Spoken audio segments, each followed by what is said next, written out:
everybody here. Thank you so much for having me. For me, there is nothing like being in a room full of motivated, knowledgeable Republican voters. So thank you all for being here, sharing this time with me.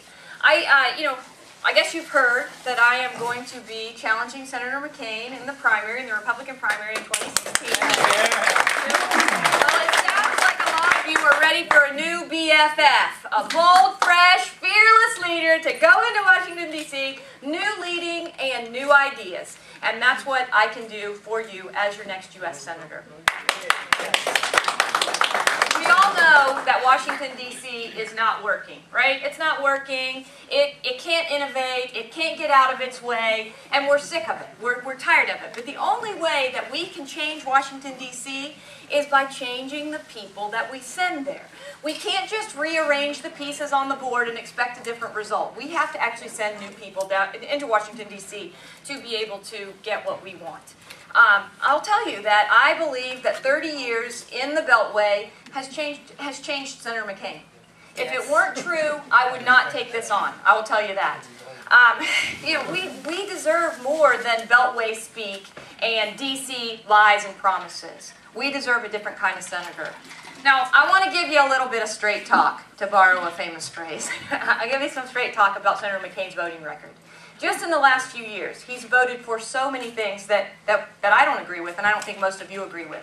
He's voted for amnesty. He's voted for tax hikes. He's voted to fund Obamacare. He's voted for bailouts for his crony capitalist friends. He's voted to increase the debt ceiling 14 times. He made fun of the conservative senators who wanted to shut down the government in order to get rid of Obamacare, and to me that is just an abomination. That should have been something that we joined together as a party to do, because Obamacare needs to go. Let me tell you, this is going to be a hard-fought battle. I mean, I've talked to a lot of you, and you're like, you're going to have a hard time. It's going to be difficult. I know this is a David and Goliath fight. You have to remember, though, David did win that one, right? It's going to take hard work. It's going to take money. It's going to take boots on the ground. It's going to take all of us joining together to do it. But I think that it can be done. And for me, the stakes are simply too high for me to sit idly by and wait for someone else to step forward to take on this task. As a physician, I have seen the ravages of Obamacare on our excellent healthcare system. Right now, I work in the emergency department in rural Arizona, and I see the good, the bad, and the ugly of Obamacare. There might be a tiny bit of good, maybe a teeny tiny bit of good, I'll give you that. But there is a lot of bad and there is a lot of ugly. And we have got to fully repeal Obamacare. Yes? And I don't want to hear about, oh, well, what are you going to replace it with? Well, as a doctor, if someone has a cancer, you don't cut out the cancer and then replace it with a little less bad cancer. We need something completely different. It needs to go away. We need to have a free market approach to our healthcare system. We have to have transparency in pricing. Yes, transparency in pricing at the hospital level, at the doctor level. We have to have tort reform. We should have health savings accounts so people are able to have a tax benefit and then buy the kind of insurance that they want and the kind of health care that they want and need, rather than settling for what the government is willing to give you. We have to get rid of that. And then everybody should have a major medical policy. They should have something for catastrophic care that's true insurance. Right now, health insurance is not insurance. Because when you buy car insurance, you hope to never use it, right? You buy it and you hope to never use it. That's what insurance is. If you buy life insurance, you hope to heck not to use it, at least not anytime soon. And so that's what we need to have in the health insurance market as well, is that catastrophic care coverage, so that if you do have a car accident, or you develop cancer, or you have a heart attack, or you have a stroke, or even you have a pregnancy, those things are what are covered by insurance, rather than expecting everything to come out of that pot. Now, as an Arizonan, I have seen the ravages of what illegal immigration has been doing to our education system, to our healthcare system, to our DPS, our public safety system, to our correction system, and that has got to stop. I will tell you that when John McCain, the last time when he ran for the primary, and he ran against J.D. Hayworth, and he said, "Build the dang fence," I wanted to believe him. You wanted to believe him. We all wanted to believe him. And what did he do? As soon as he got in there, well, worse than nothing. As soon as he got in there, he voted for amnesty. He voted for a bill that had hundreds of billions of dollars for illegal immigrants out of the taxpayer's pocket. And that is wrong. We have got to stop it. We have to secure the border. Now, also, I'm a military wife. You may have not realized that. My husband, Mike, and I are a great team. He has been in the military for 31 years. He's in the Air National Guard now. He was one of those kids who enlisted straight out of high school and then came home and told his parents, "Hey, Mom and Dad, guess what I did today? I enlisted in the Air Force." And they were like, "What?" He didn't talk about it or anything, just went and did it. He's now our state air surgeon, but as a military wife, I can tell you that I have learned a lot about keeping promises to our veterans. Promises that are being completely disregarded right now. And it started right here at the Phoenix VA, and it's spread throughout the whole country. We cannot allow that to stand. We have to fix the VA, and we have to honor what we promised our veterans who signed on the line to protect our freedom in our country. So that would be another big part of my campaign. And then finally, as a mom, you heard that I have 3 kids. You know, Nick, Katie, and Cameron, and Rosie, the furry kid. I never want anybody to sit back and accuse me of not doing everything I could to preserve liberty and freedom for them, for my future grandkids, and for all of us and all of our futures. So that's why I'm running. Those are some of the reasons I'm running. Now, I'm also running for you. I'm running for you because I feel like Arizona deserves to have a Republican senator that represents their values, that represents our values, and we are not getting that right now. We are getting served by a senator who has to fight being censured by his very own party, and that is not right. We have to have somebody who's willing to work to make D.C. work for us, not something that we are fighting against an overbearing federal government in our everyday lives, day in and day out. So that's what I would do whenever I go to Washington, D.C. I think you deserve more than broken promises. You deserve more than D.C. speak. I want to remake Washington, D.C. I want to have you join me and thousands of other Arizonans to send a person who has new ideas, who has fresh perspective on things, and actually get things done. So I hope you all will join me, and we together can shake up D.C. With that, I want to take questions, because I know you guys have a lot of questions. You don't want to listen to me talking at you. I want to talk to you. So I welcome questions, and thank you very much. Uh-oh, that's it. Oh, okay, it's got the mic. What do you think of birthright citizenship? I think that the 14th Amendment has been misinterpreted for many years, and I hope that a test case comes and we are able to stop that. Because why would we ever reward someone who came here, or 2 people who come here, create a child, they come here illegally, and then suddenly we reward them with United States citizenship? I think that it's wrong. I think that it has to be stopped. Same with sanctuary cities. I'll add on to sanctuary cities. We need to get rid of those as well. I'm looking for ways that we can do that at the state level too, because I'm a state senator still for 1 more year, and I hope that we can look at ways to target those sanctuary cities within our state at the state level as well as at the federal level. That's one of Tucson's Kelli? one of them. Kelly, there's a microphone. Yes. Okay, here's what I would like for you to talk about, because as an individual you can do nothing. Yes. And I would like to know what kind of groups you think are working on the right kind of plans to replace Obamacare. Right. What senators would you like to go in to work with who might actually be able to do things that are more conservative? Yes. Well, I mean, I think that you're a tiny bit wrong, because I think as an individual you can do something, which is have a backbone, have a voice, and be willing to stand on that and not bow to the pressure that's put on you as an individual. But you do that by joining with like-minded people in order to achieve. The senators that I like to emulate, and I would hope to be able to hang out with in Washington, D.C., people like Ted Cruz, Mike Lee, Rand Paul, you know, they have stood up, especially on the Obamacare issue. And I love what Ben Carson is saying about health care, because he has that same kind of philosophy of allowing people to make choices about what they need. Not the way the president said, if you like your health care, you can keep your health care. If you like your health care plan, you can keep your health care plan, which were all just total lies. Actually allowing you to utilize your money to get what you want and need, rather than pay for things that you don't need. Pay for birth control if you don't need birth control. Pay for obesity treatment if you don't need obesity treatment just because other people need it. And that's just redistribution of wealth. And so those kind of things. I mean, I think that there are a lot of groups working on it. I'm a big fan of the American Association of Physicians and Surgeons. They are, in my opinion, the only group that represents physicians and patients. And I do think that the House of Medicine has sold me out and has sold all of us out as patients. And I consider the House of Medicine the American Medical Association, the American Osteopathic Association, AARP. Those kind of groups have utilized their clout and their membership to push through this socialized medicine that Obamacare is on the way to single payer, which single payer, if you look around the world, does not work. So those are the kind of things, people that I'll be working with. Okay, up here. Yeah, first I wanted to make a comment. I'm in insurance, and I sold a lot of health insurance. The Obama administration, Obamacare is not insurance. What it is, it's a welfare program that gives away medically unnecessary activity and function. I mean, you get all these things that you don't really need, and the lab tests, etc.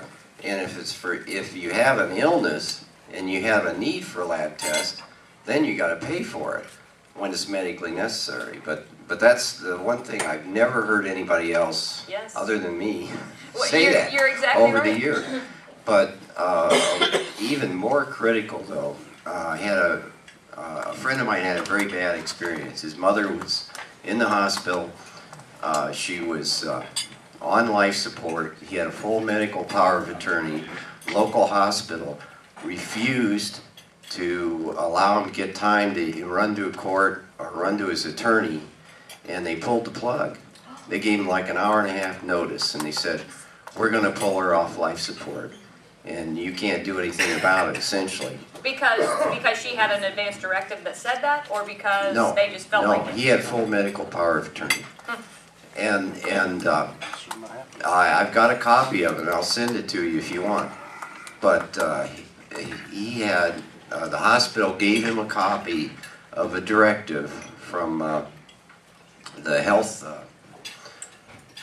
federal health authorities, and it essentially said that you cannot be held liable as doctors or a hospital for inappropriate action. So in other words, you know, anything that the doctors thought was inappropriate in order to save life was unnecessary.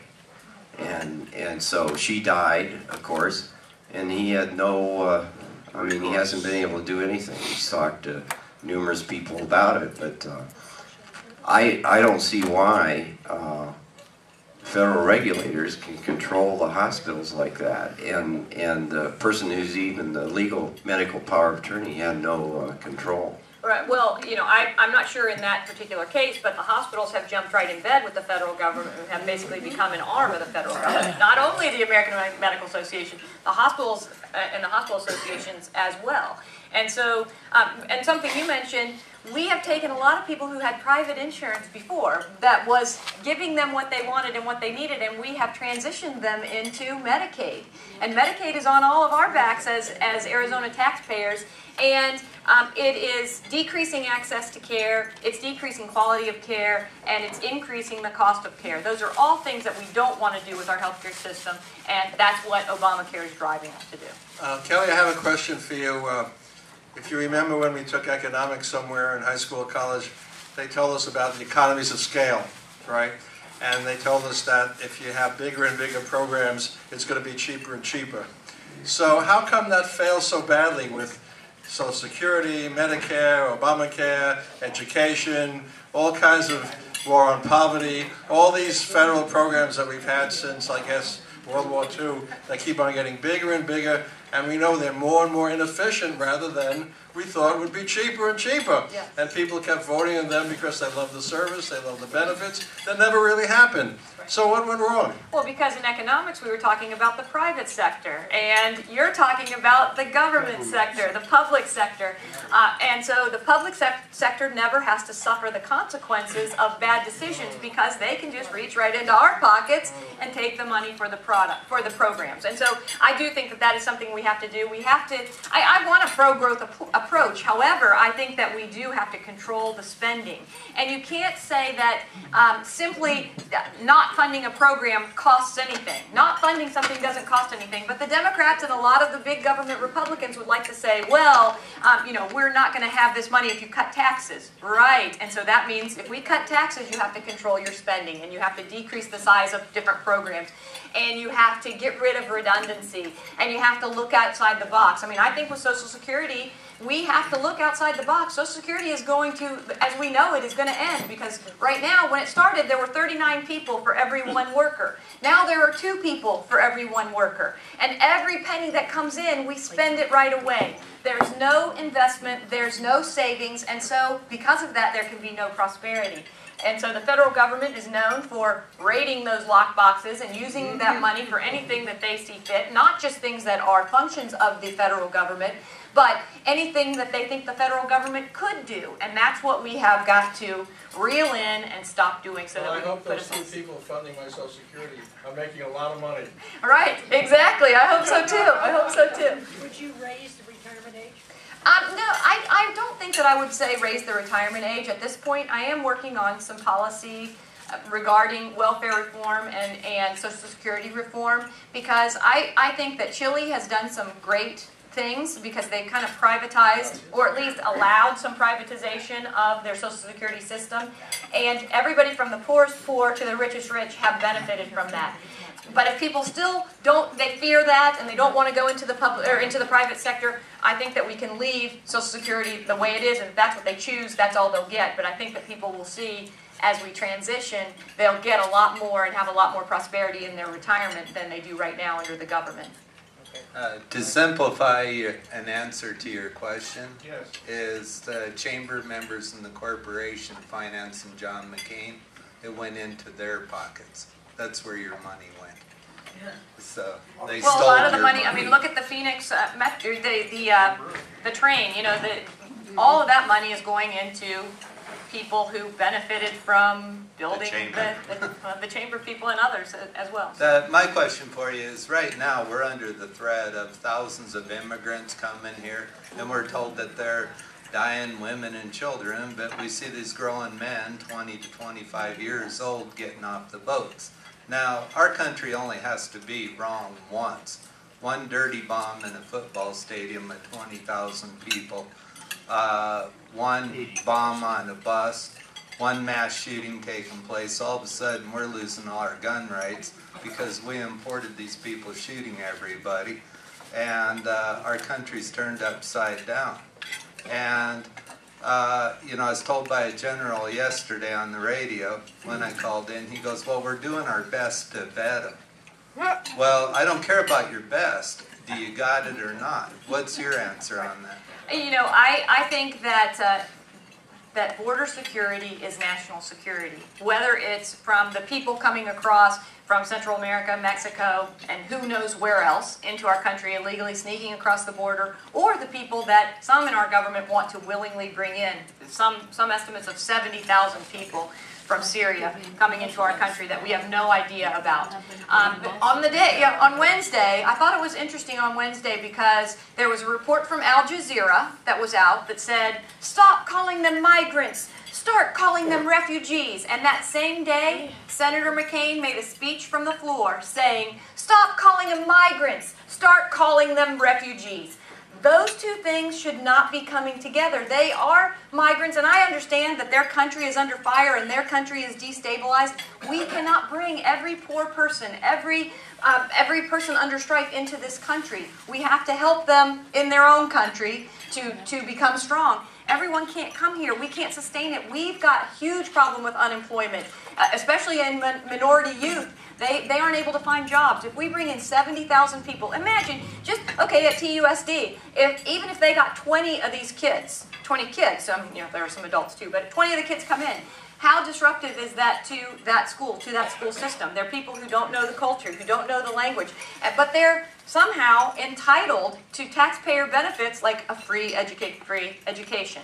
I think that we really have got to examine this much, much more thoroughly than we have, and I don't think that politicizing it like Senator McCain and Lindsey Graham just did this week to say we have to bring in all of these migrants, or refugees as they'd like to call them, is a good idea for our country and for our national security. Hear, hear. Kelly, I really want to thank you for getting into the race. Thank you. We need somebody with your talent and your drive, and having heard you not only today, but at other times, you have what Arizona needs. And that leads me into the fact that you will help to assure the future of Arizona and its rise. Yes. There is an area that I'd like to plant a seed in your mind now for you to look into. The economic success of Southern Arizona as we enter 2020 and beyond is going to be greatly enhanced if we can negotiate, put together, and put in the ground and bring up a deep water port in Mexico that will bring in... Al Melvin's. Yeah, Al Melvin's idea, yes. All right, so, and I love Al, by the way. Al, Just so you know, I love Al. And Al's been a champion of that. Other Yeah. people in this room have participated in the formation of it and promoting it and so on. But we need people like you who will give it the support, not John McCain, who won't even give it lip service, Right. much less anything else, because our future is very dependent on it, since others of the 5 C's of Arizona have become a little tarnished with age. So good luck. Thank you. Thanks again, and let's go get them. Thank you. All right. Well, yeah, I appreciate that. I will tell you right now, I feel like we get D.C. represented in Arizona, not Arizona represented in D.C. And that is something that I would work very, very hard to change. So. Yeah, that's what he said. You're a doctor. Yes. I'm glad to hear that. Because we've got a situation where the government has got their nose in an area they shouldn't be in. And that's Planned Parenthood. I'd like to have your comments in regards to that, because I'm tired of paying taxes for something as the government doesn't belong in. I agree 100%, and I have been out there talking about that quite a bit, because as a doctor, I'm so happy that technology has caught up with science, to be able to show people when life begins. To show them that there's actually life in there, that that's actually a little baby. Before, they could fool women, young women, minority women, some men too, into thinking that that was just a blob in there. That was just a blob of cells, it wasn't anything. Now, so early, we can see their little heartbeat, we can see their little hands and feet, and we know that there's a person in there. And that's why the opposition fights so hard against having ultrasound before abortion. Luckily in Arizona, we have that, and we fought hard, and I will fight hard to maintain that. Just a quick story, my husband's an ER doc. I'm a family doc, but I work in the ER now. But he's, I know, saved a lot of babies' lives by bringing the ultrasound over just in the emergency room and putting it on that lady's belly whenever she says, oh, I'm thinking about having a termination, I'm thinking about aborting this baby. And letting her hear that heartbeat is just amazing. What Planned Parenthood is doing with selling baby parts from aborted babies is horrific, and it has got to be stopped, and I think that it is worth shutting down the government over. If there is not a time to stop Planned Parenthood when they're selling baby parts, what is a good time? When I hear the Republican leaders saying, well, now's not a good time, we're not going to be able to do that right now. When is a good time? We have to stop it. We have to stand up as people who believe in protecting all innocent life.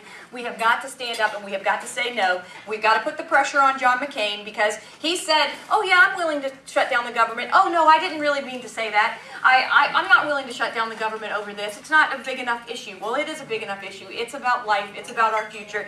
And it's about the heart and soul of America. Because if we're willing to allow that to happen, what's next? What's next? So. Thanks for your opinion. Hi, Kelly. Thank you for making the sacrifice and running against McCain. Thank you. I know it takes a lot of courage. It's not easy. It's you know. No, it's I've not heard an that easy he's not task. very nice, but he hasn't been super mean to me yet. But I'm waiting for it to come. I'm building up my thick skin. Well, my we needed armor, someone but- like that, so thank you for stepping Thank up you. and filling the void. 2 quick questions. First off, when I moved down to Arizona, the state debt had been slowly going down. Slowly going down. This is a good thing. Currently, it's slowly going up. will you promise to do what you can? I understand you're only one among many. I'm but on 90, well, 91. Can you do what you can to change that trend and get the state debt? Can you promise at least you'll give it your all? Yes, I will, and I have. I mean, you know, the budget last time was not a popular budget. I will tell you that. I mean, we got a lot of pressure. We were getting arrows at us from every direction, even from conservatives on some things that they wanted more money. I think that we had to tighten our belt, and I think we are going to have to continue to do that over some time. People like to forget about the debt. They like to just pretend like it doesn't exist and that we're doing great. You have got to pay off that debt in order to fill in the hole that we've put ourselves into so that we have a firm foundation in Arizona to soar economically, and that's what I will continue to work on. I believe debt you suffer. So, Yes. you know, unfortunately, the Democrats believe debt is good. Yes. The other question is, knowing you have an insight in the medical field, is there any plan out there that cuts the insurance companies and the government out of the relationship between patients and medical facilities and doctors? In other words, is there anything like a medical facility, nonprofit insurance, or anything like that? Yeah, there are several things that are out there even right now that cut the middleman out. One is called direct primary care, and that was under assault 2 years ago. I actually got a bill passed to protect direct primary care, where, believe it or not, patients could just go to a doctor and they could get what they want without the middleman, without the government, without the insurance company. But the Department of Insurance in Arizona wanted to regulate it as a mini health maintenance organization, HMO. And it had nothing to do with a mini HMO. And it's out in Show Low, and there is a huge population of poor people out there who are now able to get care from a doctor who cares about them.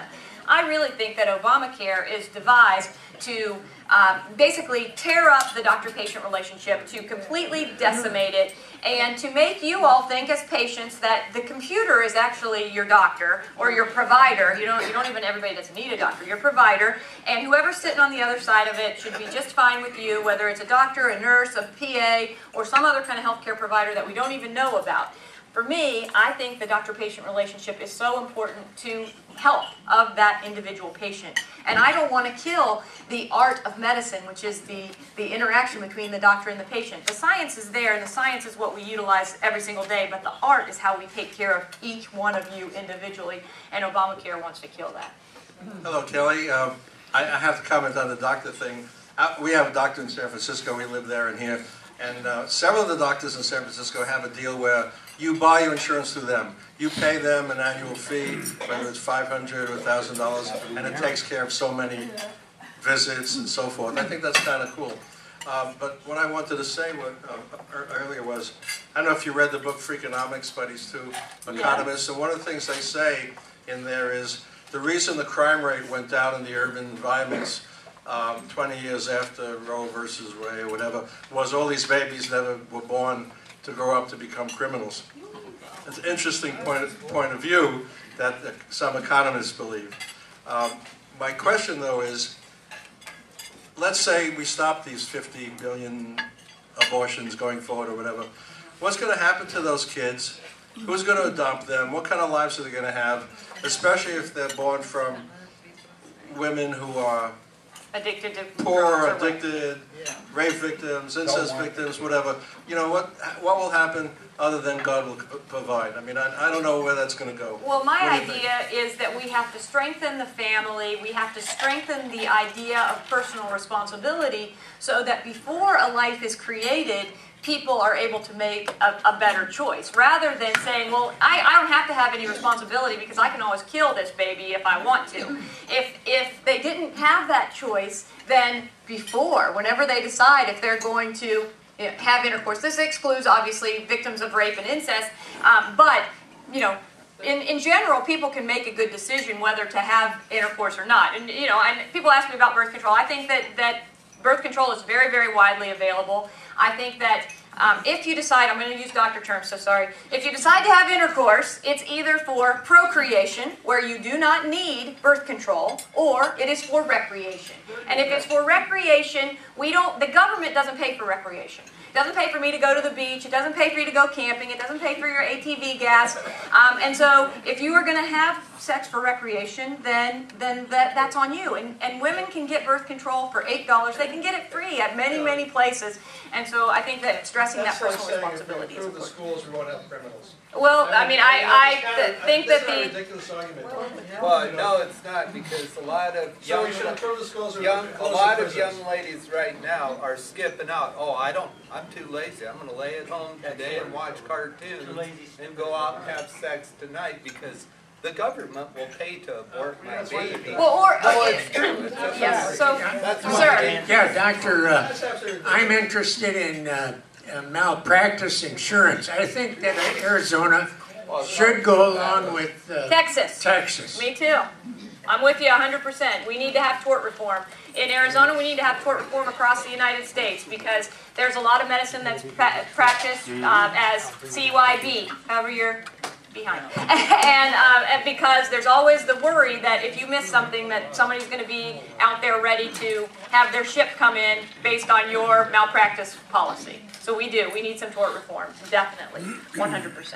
Dr. Ward, one of the things that I like to know, there's a surgery center in Oklahoma City.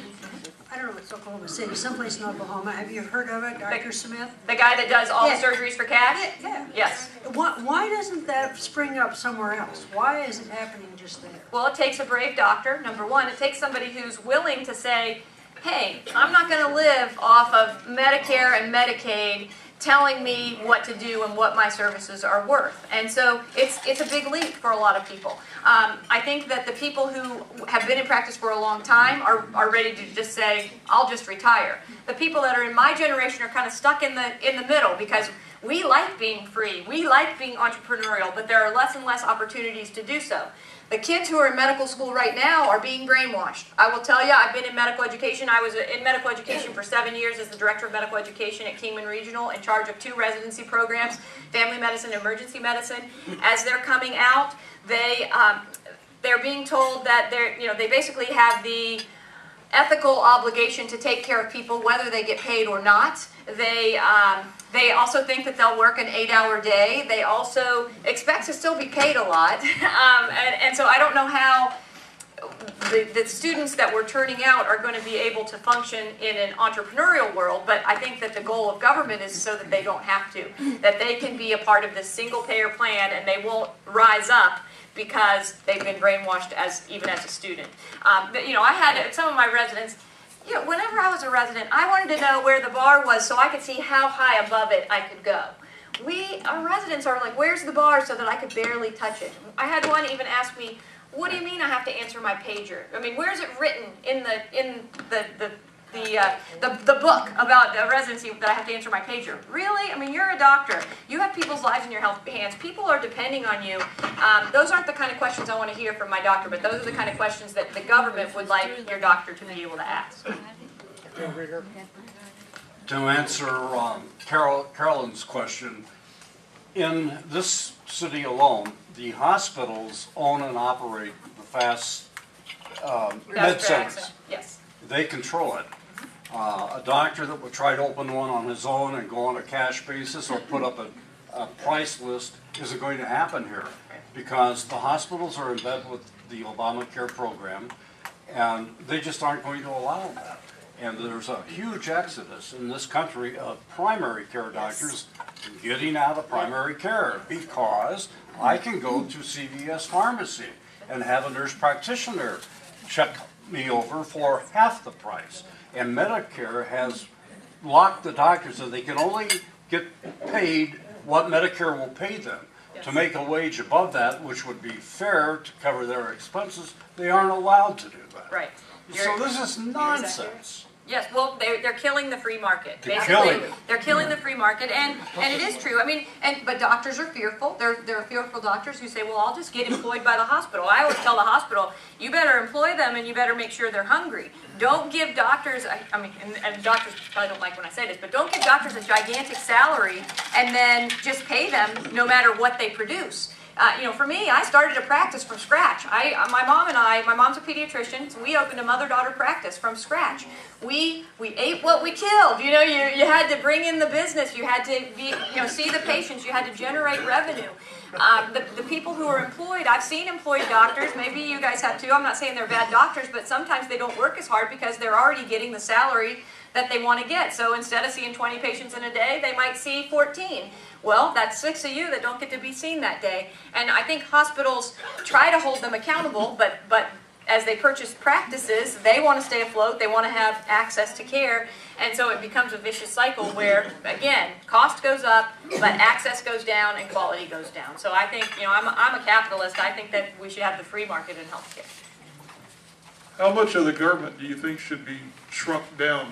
I think, okay, there you go. I think a lot of it should be shrunk down. I think that the federal government has completely, it's completely overstepped its constitutional reasons for existence. I mean, if you want to talk about agencies, the Department of Education. The Department of Education at the federal level could go away. We have departments of education at every single state level. There's already 50 of them. Why do we need another one at the federal level? That would be one. The IRS, if we can simplify the tax code, we could get rid of the IRS. The EPA needs to go. We've got agencies in our states who know how to manage our resources much better than a federal agency. It could go.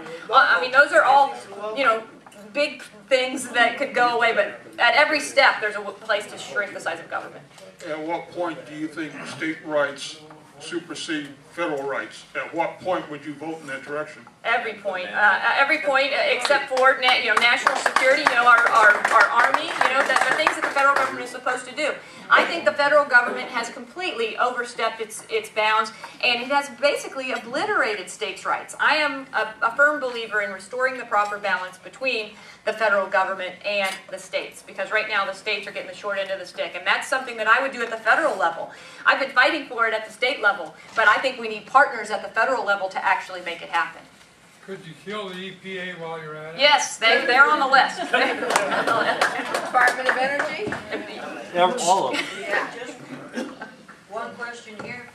I just have to ask what your stand is on our Second Amendment rights. I'm 100% Second Amendment. I've sponsored the Second Amendment Protection Act every year I've been in the legislature, which I think it's sad that a state would have to have a Second Amendment Protection Act. However, the federal government is trying to take away our gun rights, and I don't believe it. I think that we have the right to keep and bear arms. I don't think it's just for hunting. I think it's for protection of ourselves against bad people and also against a tyrannical government.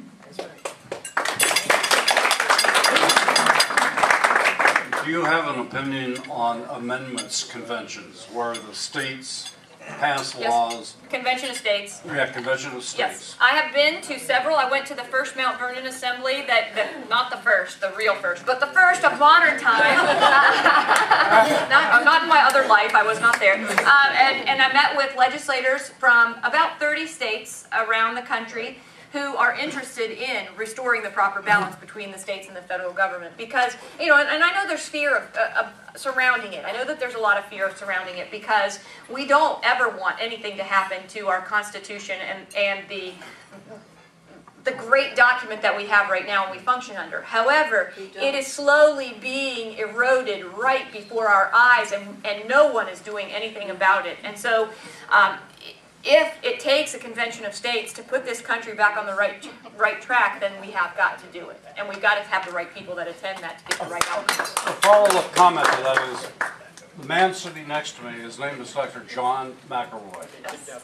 You should get together with John and let him sit down and talk to you about the Constitution.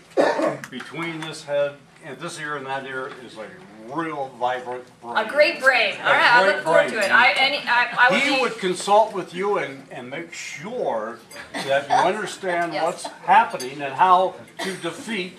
Every time somebody puts up the idea of having a convention of states, it's, they poo-poo it, or whatever you call it. Yeah, right, they poo-poo it and they say no more, we don't want it. Right. Well, but look, every time that happens, the question we have to ask each other is, if I don't do this, if I don't have a convention of states, how does it benefit the person that's against it? And many of the people are the big, overreaching federal government people, and they don't want things to change. They want the federal government to get bigger.